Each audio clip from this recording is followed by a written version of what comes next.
The emergency klaxons had been wailing for 16 hours straight when Captain Marcus Chen finally made the decision that would either save humanity or condemn it to extinction. The massive alien vessel hung in Earth's orbit like a dark omen, its hull stretching nearly 50 kilometers end to end, its surface rippling with bioluminescent patterns that seemed to pulse with an alien heartbeat. No weapons fire had come from the ship, no demands for surrender, nothing but an eerie silence that had left Earth's combined military forces in a state of paralyzed uncertainty. Chen stood on the bridge of the UES Meridian, Earth's most advanced diplomatic vessel, watching the alien craft through the reinforced viewports. His reflection stared back at him, graying temples, lines etched deep around eyes that had seen too much combat, a jaw set with the kind of determination that came from a lifetime of making impossible choices. He had been selected to lead this first contact mission not because he was the most diplomatic, but because he was the most expendable. A career soldier with no family, no political connections, just a record of getting results when the stakes were highest. The communication array crackled to life, and the bridge fell silent except for the hum of life support systems. The voice that emerged from the speakers was unlike anything human ears had ever heard, harmonious yet alien, carrying overtones that seemed to resonate in frequencies beyond normal perception. The universal translator, humanity's crowning achievement in xenolinguistics, struggled to render the alien words into comprehensible language. Greetings, inhabitants of the third celestial body.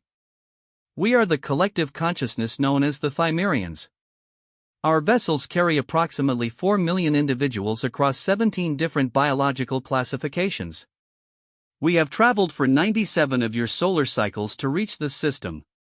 Our nutrition stores have been depleted beyond sustainable levels.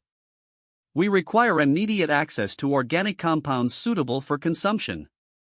We need rations. The message repeated 3 times before silence returned to the bridge. Chen felt the weight of every eye on the bridge focusing on him. Communications Officer Rodriguez cleared her throat nervously before speaking. Sir, preliminary scans suggest their ship contains massive population centers. If their numbers are accurate, we're looking at a potential refugee crisis of unprecedented scale. Chen nodded slowly, his mind racing through the implications. 4 million alien beings, hungry and desperate, hanging over Earth like a sword of Damocles. Every military advisor had recommended defensive positions, preparing for an invasion. But something in that alien voice, despite its otherworldly quality, had carried a note of genuine desperation rather than aggression. Open a channel, Chen ordered, his voice carrying across the bridge with quiet authority. This is Captain Marcus Chen of the United Earthship Meridian, representing the planetary government of Earth. We acknowledge your transmission and your stated needs. However, we require more information about your biological requirements and intentions before we can proceed with any assistance. The response came faster than expected, the alien voice now carrying what sounded almost like relief. Captain Chen, we express gratitude for your acknowledgement. We are not aggressors but refugees. Our homeworld was consumed by stellar collapse. We have consumed all viable organic matter aboard our vessels during our journey. Our metabolic processes are compatible with many carbon-based compounds found on terrestrial worlds. We seek only sustenance sufficient to continue our journey to the outer systems where we may establish colonies. Chen exchanged glances with his science officer, Dr. Sarah Kim, whose expression had shifted from fear to intense curiosity. She had been studying xenobiology theoretical models for decades, never expecting to encounter actual alien life. She stepped forward, her voice steady despite the magnitude of the moment. Captain, if their metabolic processes are truly carbon-based and compatible with Earth organisms, we might be looking at an unprecedented opportunity for scientific exchange rather than just a humanitarian crisis. But we need to understand their dietary requirements more specifically. Before Chen could respond, the alien voice returned, now carrying what seemed like urgency. We detect elevated stress indicators in your communications. We understand your caution. Perhaps a demonstration of our peaceful intentions would be appropriate. We propose a small delegation meet in the space between our vessels. We will provide detailed biological and nutritional data. We carry technologies that may be of mutual benefit. The bridge erupted in quiet conversations as officers consulted their stations and exchanged worried glances. Chen raised his hand for silence, considering the proposal. Standard first contact protocols dictated maximum caution, but the protocols had been written by theorists who never imagined facing 4 million starving aliens with technology advanced enough for interstellar travel. Dr. Kim, Chen said quietly, what's your assessment of the risk? Kim's fingers flew over her console, pulling up biological contamination models and xenological projections. Sir, if they've traveled for nearly a century, they've likely been exposed to cosmic radiation levels that would sterilize most harmful pathogens. The risk of biological contamination is actually lower than standard Earth-to-station transfers. And, if their claims about technological exchange are genuine. Chen cut her off with a gesture. He understood the implications. Humanity was still confined to its own solar system, still struggling with resource limitations and environmental degradation. Advanced alien technology could revolutionize human civilization, but only if they could establish peaceful relations. Prepare a shuttle, Chen ordered. Dr. Kim, you're with me. Security detail of 6 full environmental suits and every scanning device we have. If this goes badly, I want complete records for whoever comes after us. As the crew prepared for what could be humanity's most important meeting, Chen retreated to his quarters for a few minutes of solitude. He stood before a small mirror mounted on the wall, studying his own face with the kind of intensity reserved for those who might be seeing themselves for the last time. The quote his grandfather had taught him echoed in his mind, the man who destroys his weak self can never be destroyed by others. Chen had lived his entire adult life by those words, forging himself into someone capable of making the hardest decisions, someone who could face the unknown without flinching. He had destroyed the part of himself that gave in to fear, that sought easy answers or comfortable lies. Now, faced with perhaps the greatest challenge in human history, he felt that strength like a foundation beneath his feet. The shuttle bay was alive with activity as technicians made final preparations. The small craft had been equipped with every communication device, scanning array, and scientific instrument they could fit aboard. Chen sealed his environmental suit and ran through final systems checks while Dr. Kim reviewed xenobiological protocols she had only ever studied in theory. Captain, came Rodriguez's voice over the comm system, the alien vessel has launched a shuttle of their own. It's unlike anything in our databases. Organic-looking hull, no visible propulsion system, but it's maintaining perfect trajectory toward the rendezvous coordinates. Chen acknowledged the report and settled into the shuttle's command seat. Through the viewports, Earth hung below them like a blue marble, beautiful and fragile against the cosmic darkness. Somewhere on that world, 7 billion people were going about their daily lives, unaware that their future was about to be determined by a conversation in the void between worlds. The flight to the rendezvous point took 37 minutes, during which Chen found himself alternating between reviewing first contact protocols and simply staring out at the vast alien ship. As they drew closer, details became visible that had been lost in the distance. The hull wasn't metallic but appeared to be some kind of biomechanical composite, with sections that seemed to breathe and pulse like living tissue.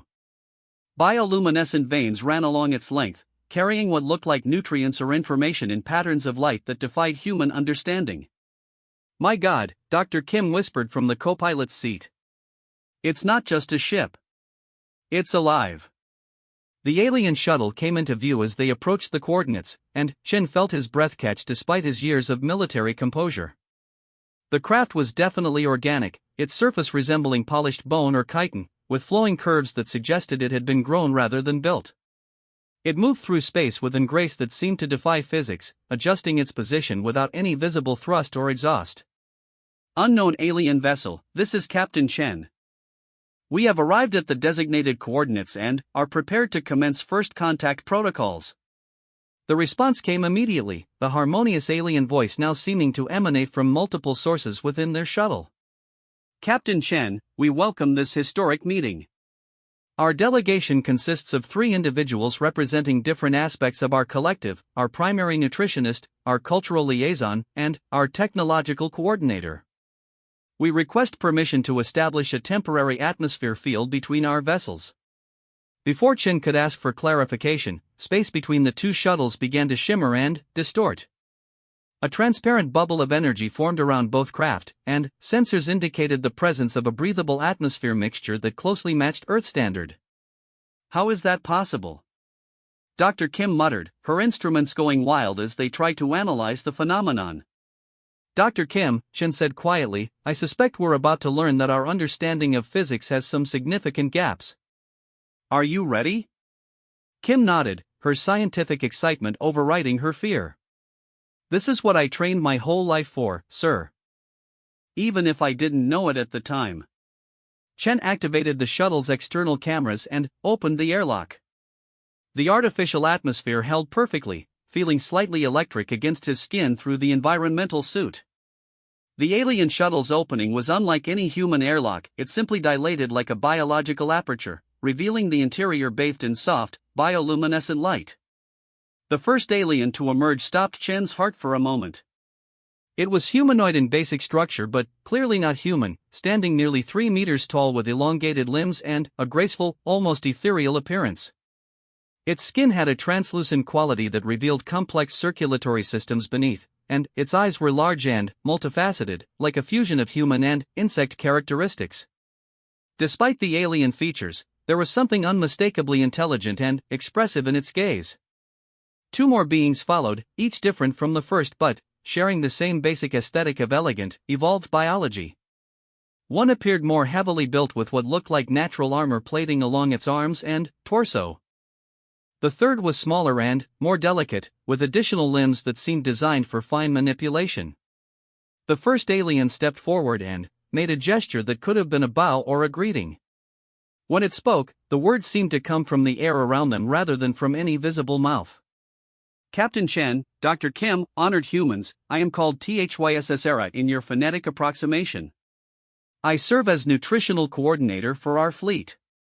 This is Corinth, our cultural liaison, and Zixlara, our technological coordinator. We come before you not as conquerors but as refugees seeking the most basic necessity of life. Chen stepped forward, fighting the urge to seem intimidated by the alien's imposing size. His military bearing served him well as he extended his hand in the universal human gesture of greeting, uncertain if the aliens would understand its significance. I am Captain Marcus Chan, representative of the United Earth Government. This is Dr. Sarah Kim, our chief xenobiologist. We are prepared to discuss your needs, but we must also consider the security and welfare of our own people. Thyssera regarded the extended hand for a moment before reaching out with one of its elongated appendages to gently touch Chen's gloved fingers. The contact sent a slight vibration through both of their suits, and Chen had the distinct impression that far more information was being exchanged than a simple handshake would suggest. Your caution is wise and expected, Thyssera continued. Our species has learned through harsh experience that first contact between civilizations is often fraught with misunderstanding and fear. We propose to share complete biological and cultural data to demonstrate our peaceful intentions and compatibility with your world's ecosystems. Dr. Kim stepped forward, her scientific training overcoming her natural nervousness. Thyssera, our preliminary scans suggest your ship contains a massive population. Can you help us understand the scope of resources you would require and the timeframe for your stay in our system? The smaller alien, Zixlara, responded with what might have been enthusiasm. Its voice carried a different harmonic quality, higher and more melodic. Dr. Kim, your question demonstrates the precise thinking we had hoped to encounter. Our nutritional requirements are substantial but not overwhelming for a world of Earth's biological diversity. We require approximately 14,000 metric tons of organic compounds daily to maintain our population at subsistence levels. Chen felt his heart sink. 14,000 tons daily was far beyond Earth's ability to spare, especially with ongoing food security issues across multiple continents. But, before he could voice his concerns, Thyssera continued.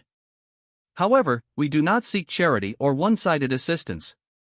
Our journey has been long, and our scientists have had nearly a century to develop technologies that could benefit your species immeasurably. We propose an exchange: nutrition for knowledge, temporary sustenance for permanent advancement. Corinth, the larger alien, stepped forward and made a complex gesture with multiple limbs. Captain Chen, we understand that trust must be earned. we propose a small-scale demonstration. One of our vessels carries technology that could address what our preliminary scans suggest is a significant environmental challenge for your species: the efficient conversion of atmospheric carbon compounds into usable organic matter. Chen exchanged glances with Dr. Kim, whose eyes had gone wide behind her helmet visor. The implications of such technology were staggering, not just for feeding the aliens, but for solving Earth's ongoing environmental and food security crises. "You're talking about atmospheric processing," Dr. Kim said, her voice barely above a whisper. "The ability to literally pull carbon from the air and convert it into food?" Zixlara's response carried what sounded like amusement.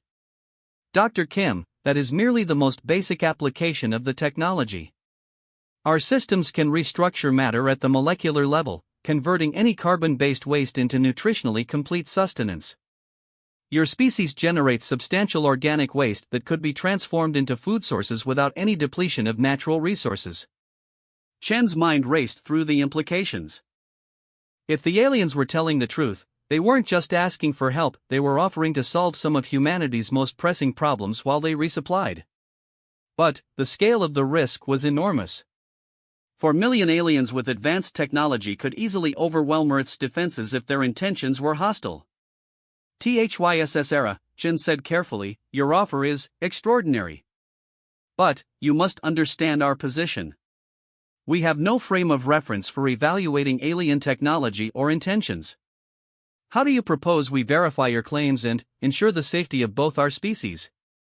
Thysera was silent for several long moments, and Chen could sense some kind of communication occurring between the three aliens that didn't involve audible language. Finally, the nutritional coordinator responded. "Captain Chen, we propose what your species might term a trial period.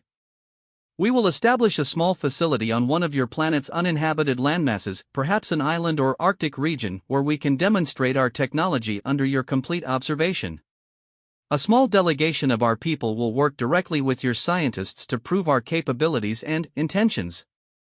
During this time, we will accept minimal sustenance to maintain our main population while the demonstration proceeds."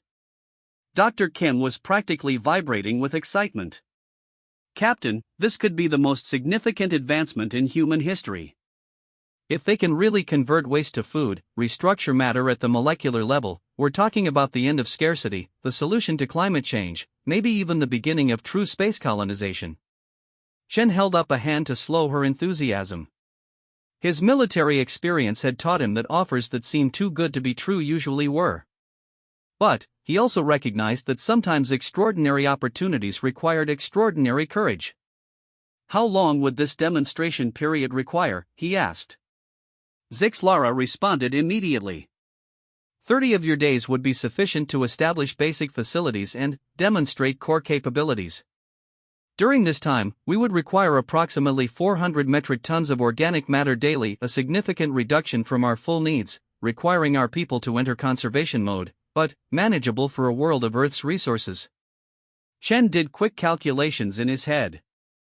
400 tons daily for 30 days was still 12,000 tons total, but, spread across Earth's entire food production capacity, it was actually manageable. More importantly, if the aliens could really deliver on their promises, the technology transfer could be worth far more than the resources invested. "Dr. Kim, what's your assessment of the biological risks?" Kim's response was immediate and confident. "Sir, given their interstellar journey and the sterilization effects of cosmic radiation, the contamination risk is actually lower than standard Earth-based operations. And if their biocompatibility claims are accurate, we might be looking at beneficial exchanges rather than harmful ones." Chen made the decision that would change the course of human history. It came not from fear or hope, but from the same principle that had guided his entire career. When faced with an impossible choice, choose the action that offers the greatest potential benefit while maintaining the ability to respond to threats. "Thysera, on behalf of the United Earth Government, I accept your proposal for a 30-day demonstration period. However, this acceptance comes with specific conditions. The demonstration site will be monitored by our military and scientific personnel at all times. Any sign of hostility or deception will result in immediate termination of the agreement. And, we reserve the right to defend our world if your people prove to be a threat. THYSSRA made the same ba-like gesture from earlier, joined by the other two aliens. Captain Chen, your conditions are not only acceptable but expected. A wise leader protects their people while remaining open to beneficial opportunities. We look forward to demonstrating that this meeting will be remembered as the beginning of a new era for both our species. As they made arrangements for the demonstration site and initial resource transfers, Chen found himself thinking about his grandfather's words again. He had destroyed the weak part of himself that gave in to fear, that avoided difficult decisions, that sought safety over progress. Now, faced with the most consequential choice in human history, that strength served not just himself but all of humanity. The return flight to Earth felt different. The same blue marble hung in space below them, but now it represented not just humanity's cradle but the potential birthplace of an interstellar civilization. Chen watched Dr. Kim as she reviewed the technical data the aliens had shared, her excitement barely contained as she processed implications that would reshape human understanding of physics, biology, and engineering. "Captain," she said quietly, "do you really think this is going to work?" Chen considered the question as he watched Earth grow larger in the viewport. "Dr. Kim, I think we're about to find out what humanity is really made of. We're either about to take the next great leap in human civilization, or we're about to face our greatest challenge. Either way, we'll meet it on our own terms." As they entered Earth's atmosphere, Chen activated the communication array to contact Earth Defense Command. The conversation that followed would trigger the largest mobilization of scientific and military resources in human history, as Earth prepared to host its first alien visitors. But, in his mind, Chen was already thinking beyond the demonstration period, beyond the immediate challenges of first contact, to the vast possibilities that lay ahead if humanity proved worthy of the opportunity that had literally fallen from the stars. Part 2. The demonstration Antarctic Research Station Omega had been hastily constructed on a remote ice shelf, far from any populated areas but close enough to major research facilities to allow for rapid deployment of scientific equipment. In the 3 weeks since first contact, the site had transformed from empty tundra into humanity's most advanced technological facility, bristling with monitoring equipment, defensive systems, and the most brilliant minds from every nation on Earth. Chen stood on the observation deck of the main research complex, watching as the alien bioship descended toward the designated landing zone. Even after multiple viewings, the sight was breathtaking. The ship moved through the atmosphere like a living creature, its organic hull rippling as it adjusted to atmospheric conditions. No engines, no exhaust, just a graceful descent that seemed to defy everything humans understood about flight dynamics. Dr. Kim was beside him, along with representatives from 17 different countries and a collection of Nobel laureates, military strategists, and xenobiological specialists who had been flown in from around the globe. The diversity of expertise was staggering, but so was the magnitude of what they were attempting to evaluate. "Final approach looks nominal," reported Colonel Sarah Martinez, the military liaison Chen had requested for the operation. Her background in advanced weapons systems and threat assessment made her invaluable for evaluating the potential military applications of alien technology. No energy signatures that match any known weapons systems, no electromagnetic anomalies beyond their propulsion method. Dr. James O'Brien, the theoretical physicist from CERN who had joined the team, shook his head in amazement. "The energy distribution patterns don't match any of our models. They're manipulating gravitational fields in ways that shouldn't be possible with any known physics. If we could understand even the basic principles." His statement was cut short as the alien ship touched down on the ice with barely a whisper of sound. The landing was so gentle that monitoring equipment barely registered an impact, despite the vessel's estimated mass of several hundred tons. Around the landing site, the ice didn't crack or show any signs of stress. Somehow, the weight was being distributed across a much larger area than the ship's physical footprint. Chen activated his communication headset. "All teams, the alien vessel has landed. Begin monitoring protocols Alpha through Delta. Dr. Kim, you're with me for initial contact.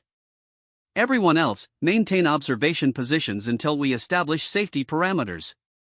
The walk from the observation complex to the landing site took 12 minutes across specially constructed pathways designed to provide multiple escape routes if the situation deteriorated. Chen found himself thinking about the magnitude of the moment humanity's first extended interaction with an alien species, taking place on a continent that had witnessed human achievement and failure in equal measure. The alien ship's surface remained smooth and seamless until they were within 50 meters, at which point sections began to dilate and reshape themselves into what were clearly airlocks and access ports. The bioluminescent patterns that covered the hull began pulsing in what seemed like a welcoming rhythm, synchronized with the arrival of the human delegation. THYSS Era emerged first, followed by a group of 12 other aliens representing various specializations. The nutritional coordinator had become familiar over the past weeks of communication, but seeing the diverse alien forms gathered together drove home the reality that humanity was dealing with an entire civilization, not just a single species. Captain Chen, Dr. Kim, honored colleagues, THYSS Era began, its voice carrying clearly across the ice despite the Antarctic wind.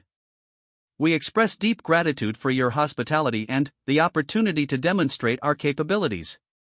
With your permission, we will begin by establishing our primary conversion facility. What followed was unlike anything in human experience. The aliens didn't unload equipment or begin construction in any recognizable sense. Instead, they spread out around the landing site and began what could only be described as singing. The harmonious sounds they produced weren't random, they carried complex mathematical relationships that Dr. O'Brien immediately began trying to map on his instruments. As the alien chorus continued, the ice beneath their feet began to respond. Not melting, but restructuring itself at a molecular level, forming foundations and framework for structures that seemed to grow directly from the frozen ground. Within 30 minutes, a complex facility had taken shape around the alien ship, not built, but cultivated from existing materials in ways that violated every principle of construction engineering. Dr. Kim was frantically taking readings with every instrument at her disposal. Captain, they're not using external energy sources. The molecular restructuring appears to be powered by some kind of quantum field manipulation that's extracting energy directly from the vacuum state. It's theoretically possible according to some interpretations of quantum mechanics, but we've never seen it implemented.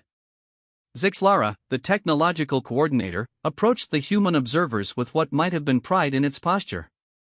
Dr. Kim, your assessment is remarkably accurate for a species that has only recently achieved atomic-level understanding. The principles involved are indeed quantum mechanical, but applied through biological systems that your species will be capable of developing once you understand the underlying processes.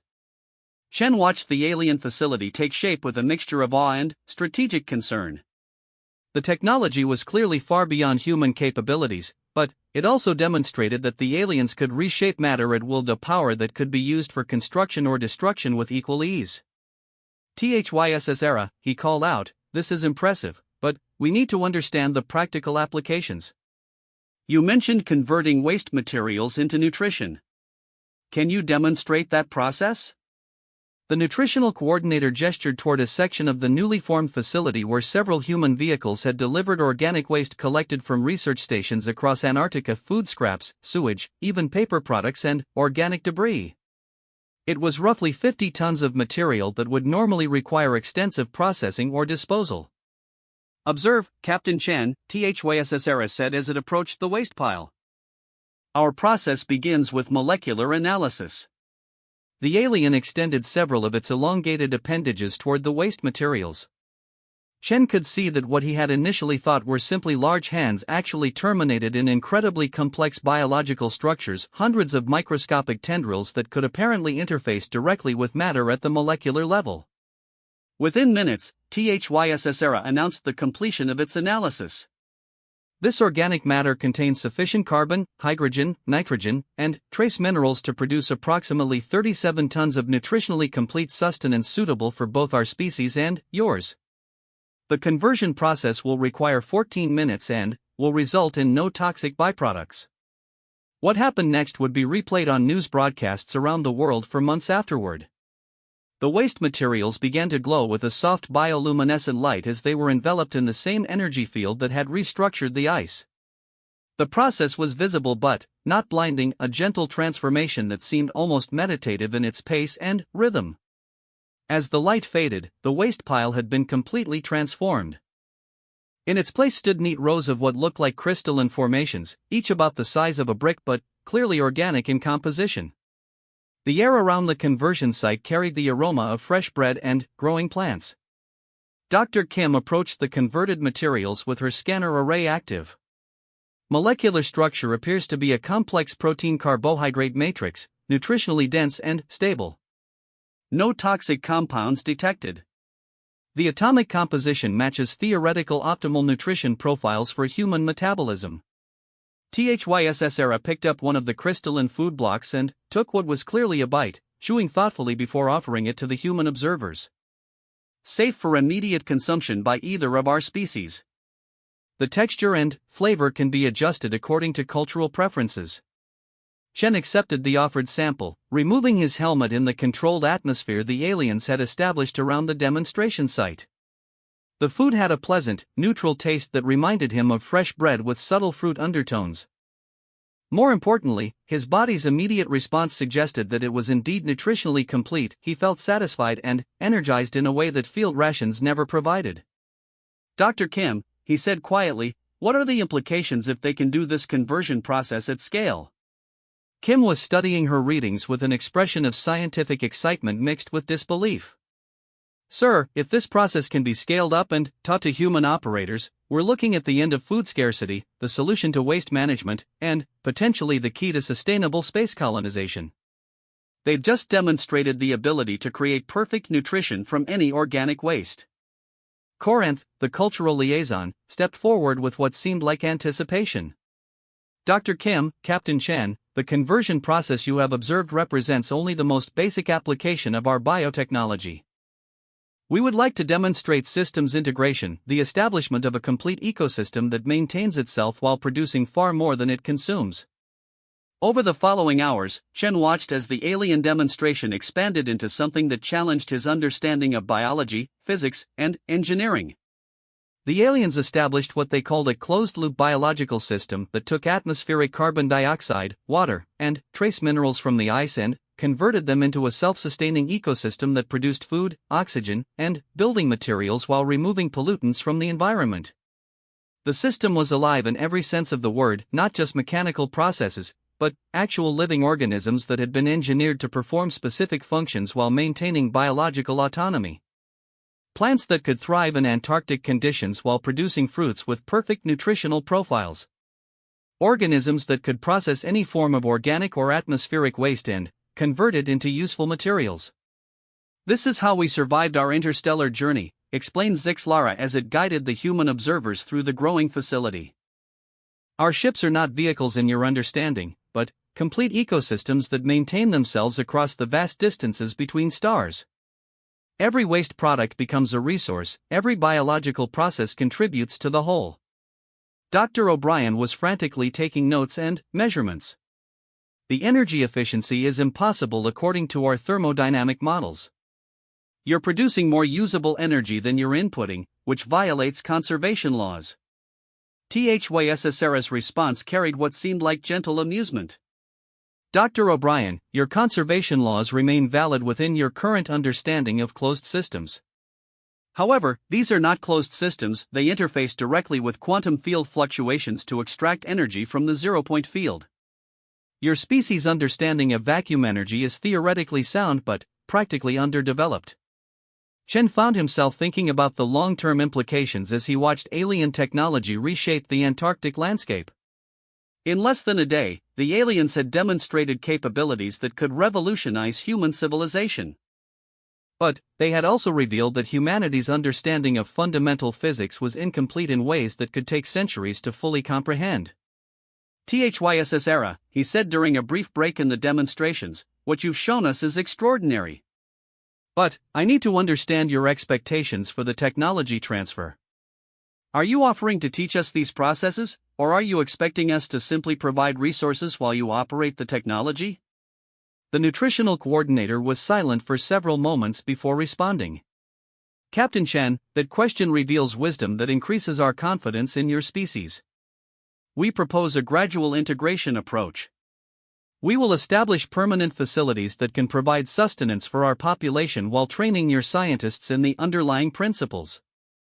The complete technology transfer will require approximately 5 of your years, as your biological and technological infrastructure must evolve to support these processes.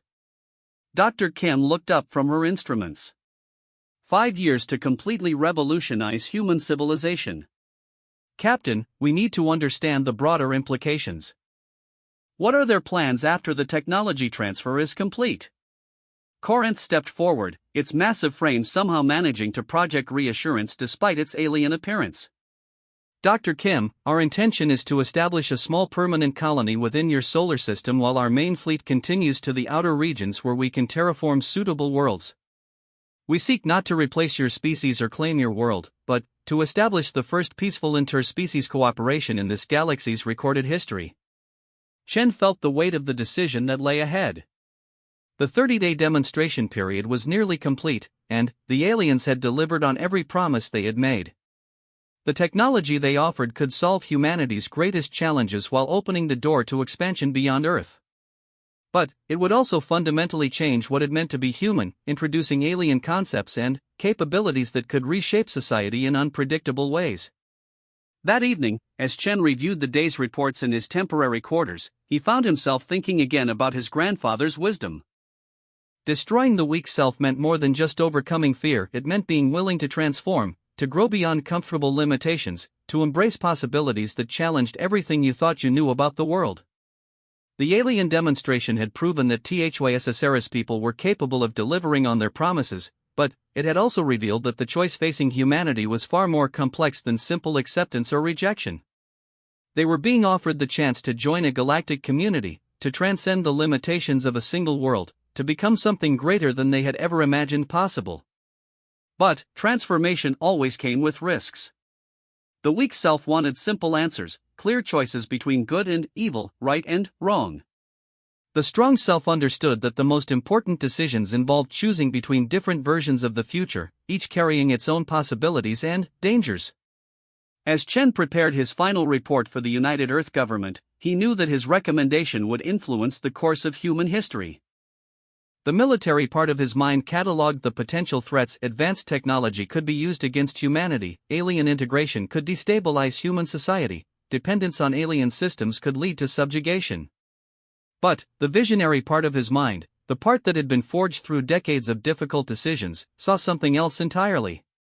He saw humanity taking its next evolutionary step, moving from a planetary species to a galactic one, from resource scarcity to abundance, from isolation to cooperation with intelligences vast and benevolent. The choice was not whether to trust the aliens completely, that would be naive. The choice was whether to embrace the opportunity for growth while maintaining the strength and wisdom to protect humanity's essential nature. Chen began typing his report with a steady hand, knowing that his words would shape the future of two species and, potentially, the galaxy itself. Part 3, Transformation. 6 months after the Antarctic demonstration, the world had changed in ways that no one could have fully anticipated. The alien integration facilities, now operational on 6 continents, had eliminated food scarcity for the first time in human history while simultaneously beginning to reverse decades of environmental damage. The atmospheric processors alone were removing more carbon from the atmosphere than all of Earth's forests combined, while the biological recycling systems had turned waste management from a problem into a resource generation industry. Chen stood on the observation deck of the orbital construction platform that humanity and the Thymerians had built together in Earth's orbit. The station represented the first truly collaborative project between the species. Human engineering precision combined with time-recon biological technology to create something neither could have achieved alone. Through the reinforced windows, he could see the construction of humanity's first interstellar vessel, a ship that would carry volunteers to establish Earth's first colony beyond the solar system. Dr. Kim approached from behind, her footsteps echoing in the observation chamber. She looked different now, more confident, more purposeful, but also carrying the weight of knowledge that had fundamentally altered her understanding of the universe. The past months of working directly with alien scientists had aged her in some ways while rejuvenating her in others. The final integration tests are complete, she reported, her voice carrying the satisfaction of someone who had helped achieve the impossible. Human neural interfaces are fully compatible with time-recon biological systems. We can now operate their technology directly, not just observe it. The learning curve is steep, but we're adapting faster than anyone expected. Chen nodded, his gaze still fixed on the ship taking shape in the construction bay below.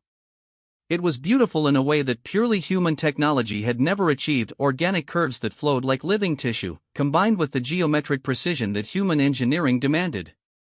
The ship lived, in a very real sense, its biological components maintaining themselves while its mechanical systems provided the reliability that human space travel required. "Any word from the advance team?" Chen asked. Kim checked her tablet, scrolling through communications that now arrived at faster than light speeds thanks to the quantum entanglement communication system the Thymerians had helped humanity develop. "The survey team reached Kepler 442b 3 days ago, our time.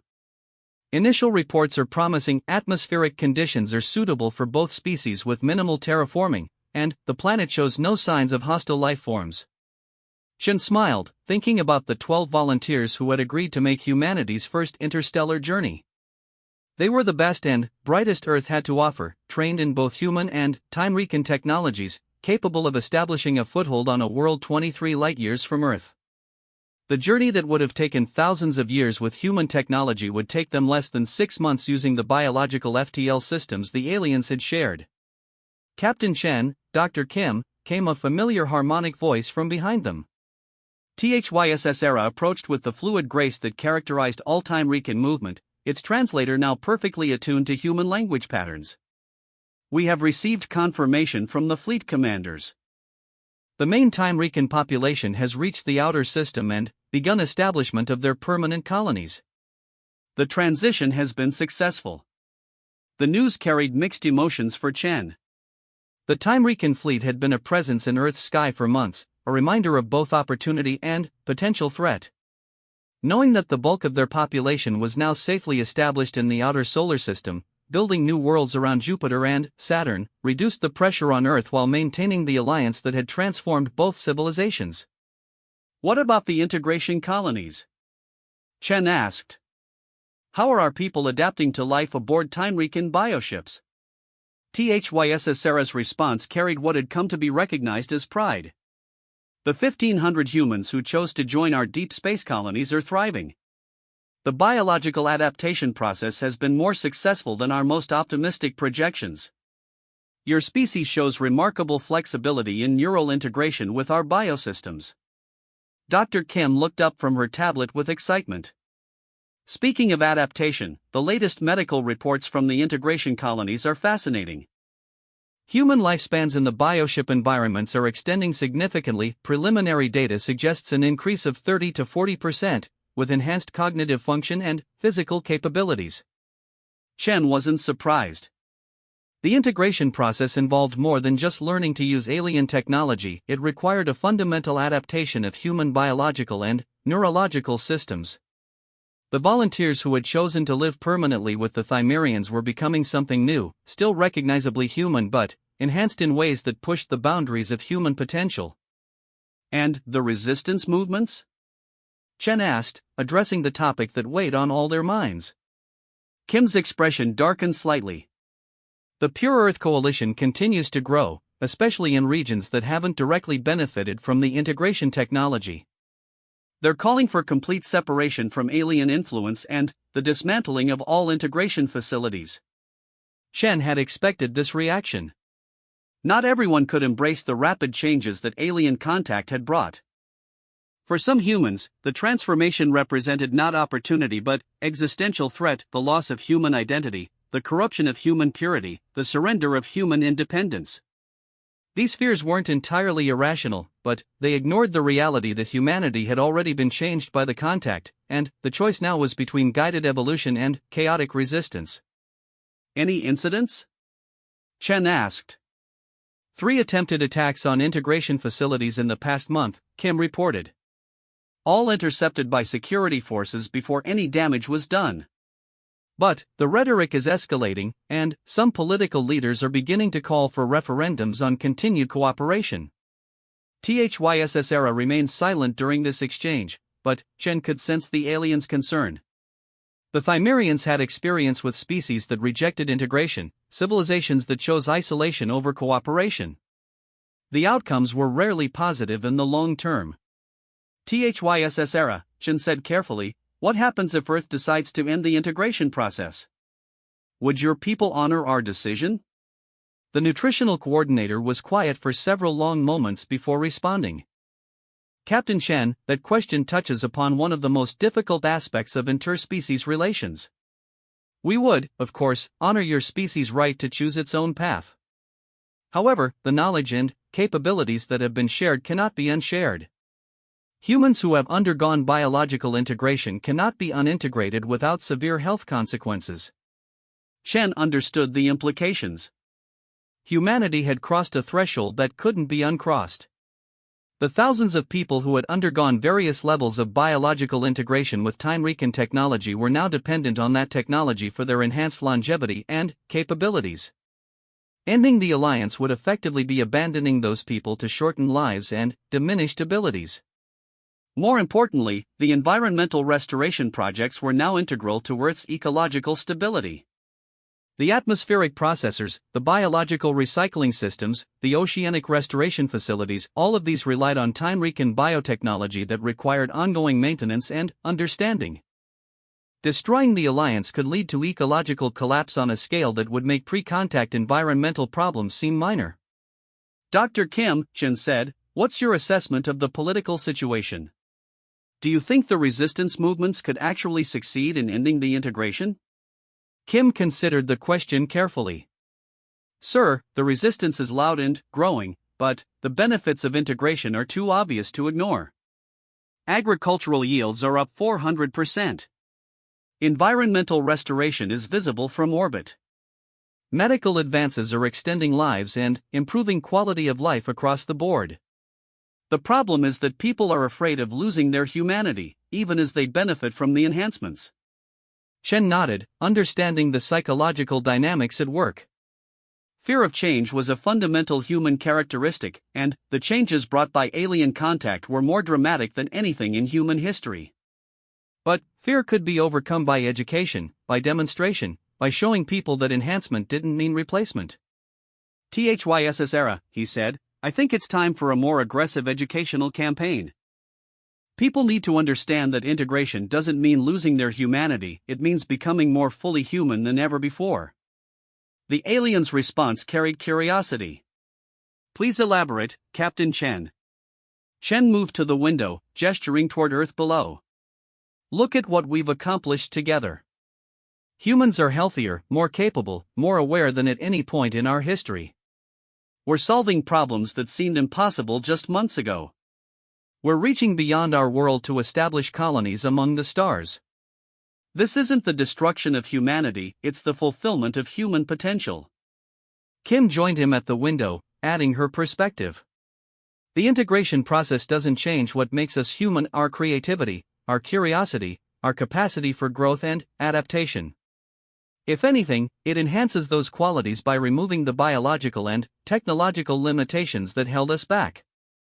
THYSS approached the window as well, its large frame dwarfing the two humans but somehow conveying solidarity rather than dominance.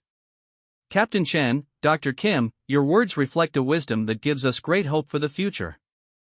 The successful integration of species requires not just technological compatibility but philosophical alignment.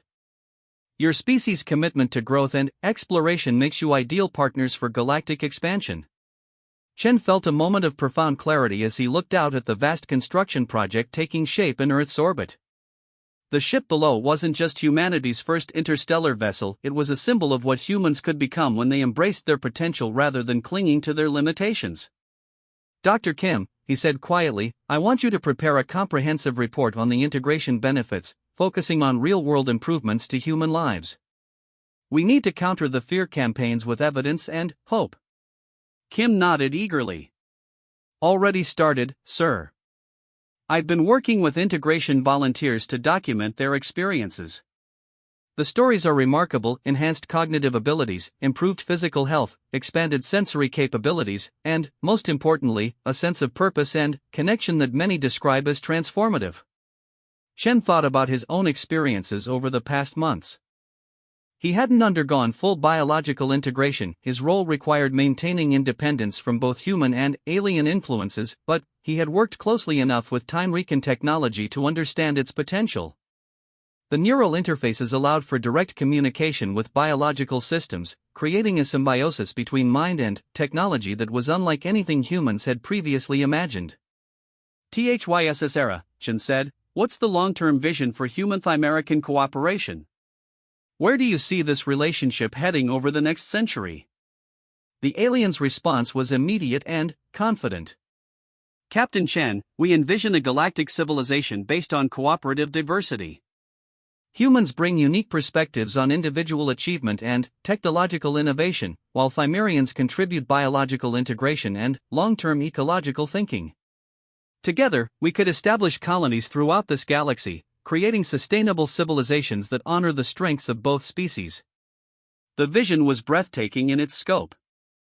Chen could imagine human colonies on thousands of worlds, each adapted to local conditions through time-recon biotechnology while maintaining the essential human characteristics of exploration and innovation. But he could also imagine the challenges: maintaining cultural identity across interstellar distances, dealing with species that might be hostile to cooperation, managing the political and social complexities of multi-species civilizations. And the resistance to integration? Chen asked. How do we deal with humans who fundamentally reject this vision? Kim answered before THYSSERA could respond. We prove it works. We show them the results. We let success speak for itself while respecting their right to choose differently.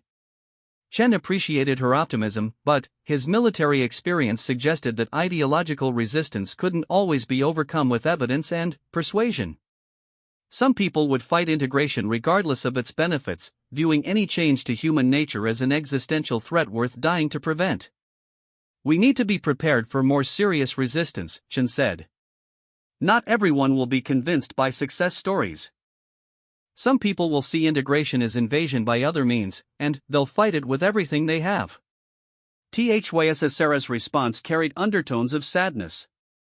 Captain Chen, your assessment is unfortunately accurate based on our experience with other species. Approximately 30% of civilizations we have encountered ultimately chose isolation over integration, often at great cost to their long-term survival and development. The implication was clear. Species that rejected integration with the galactic community often stagnated technologically and culturally, becoming isolated backwaters that missed the benefits of cooperative development. But Chen also understood that forced integration was ethically unacceptable. The choice had to be made freely, even if some humans chose poorly. Dr. Kim, Chen said, I want you to establish parallel research tracks. Continue developing integration benefits and educational materials for those who embrace the technology. But also develop systems that allow for sustainable human civilization without alien dependence, for regions that choose independence. Kim looked surprised. Sir, creating non-integrated systems while promoting integration seems contradictory. Chen shook his head. Not contradictory, comprehensive. We need to respect human choice while demonstrating the benefits of cooperation. If integration is truly superior, it will succeed through voluntary adoption, not through creating dependencies that force participation. THYSSERA's approval was evident in its posture and harmonic response. Captain Chen, that approach demonstrates the wisdom that first convinced us of your species' potential. True cooperation must be chosen, not imposed. Over the following weeks, Chen worked with both human and time-recon experts to develop what became known as the Dual Track Initiative. Communities that embraced integration would receive full access to alien biotechnology, with all its benefits for health, longevity, and environmental restoration. Communities that chose independence would receive advanced human technology that incorporated lessons learned from alien science without requiring biological integration. The program wasn't perfect. The non-integrated communities couldn't achieve the same level of environmental harmony or life extension that integration provided. But they could achieve sustainable populations with enhanced technology that respected human biological and cultural autonomy. The response was immediate and dramatic. Support for integration increased as people realized they weren't being forced to choose between human identity and technological advancement. The resistance movements lost much of their political support as fear of forced change gave way to appreciation for respected choice. Chen stood on the observation deck 6 months later, watching as Earth's first permanent interstellar colony ship prepared for departure. The vessel carried 3,000 volunteers, 2,000 humans and 1,000 Thymerians, who would establish humanity's first foothold in the Kepler 442 system. But, more importantly, it carried the proof that two species could work together to achieve things neither could accomplish alone. Final launch preparations are complete, reported Kim, now wearing the insignia of humanity's first interstellar coordination director. The colonial team represents the best of both species, human adaptability and innovation combined with time-recon biological mastery and long-term thinking. Chen nodded, feeling a sense of completion that he had rarely experienced in his military career. The mission that had begun with desperate aliens requesting rations had evolved into the greatest expansion of human potential in history. But, more than that, it had proven that the principle his grandfather had taught him applied not just to individuals but to entire civilizations. Humanity had destroyed its weak self, the part that clung to limitation, that feared growth, that sought safety over possibility. In doing so, it had become something that could not be destroyed by others, because it had embraced its own capacity for transformation and adaptation. "THYSS, Chen said to the alien coordinator who had become not just an ally but a friend, "What do you think our ancestors would make of this moment?" The Thymerican's response carried deep satisfaction.